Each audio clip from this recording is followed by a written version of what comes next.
আসসালামু আলাইকুম গাইজ। আজ তো হচ্ছে একটা প্রোডাক্ট আছে এদিকে। তো অনেকদিন পরেই রাস্তাতে ঢুকছি। আমি হচ্ছে অলরেডি কাস্টমারকে কল দিয়ে দিচ্ছি, কাস্টমার বলছে ওনার বাসার কাছে যাওয়ার জন্য। তো আমি হচ্ছে ওনার বাসার ওইখানে যাচ্ছি, আপনার আমার সঙ্গে থাকুন। দেখেন আপনার পার্সেল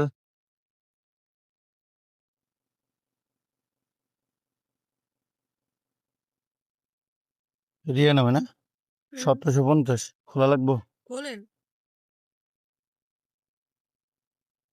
পছন্দ না হলে ডেলিভারি চার্জ দিয়ে রিটার্ন করুন।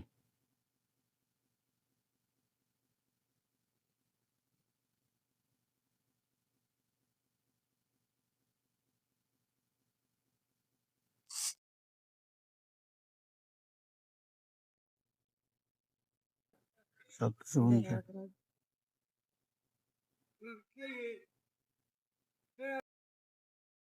এটার ভিতরে ভিডিও চলতেছে আপু, ছাড়তে পারবো নি। আপনার দেখা যায় না এমনি নিচে আর কি, মুখ দেখা যায় না এমনি, আপনার হচ্ছে নিচে যে পার্সেলটা হইতো। ঠিক আছে, ওকে, ঠিক আছে।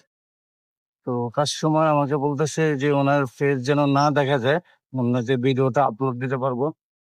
তো যেহেতু পারমিশন নিয়ে নিচ্ছে, অবশ্যই ভিডিওটা আপলোড দিতে পারবো। তো আমরা সবসময় চেষ্টা করি কাস্টমার থেকে পারমিশন নিয়ে নেই। ভালো থাকবেন, দেখা হচ্ছে অন্য কোনো ভিডিওতে। আল্লাহ হাফেজ, আসসালামু আলাইকুম।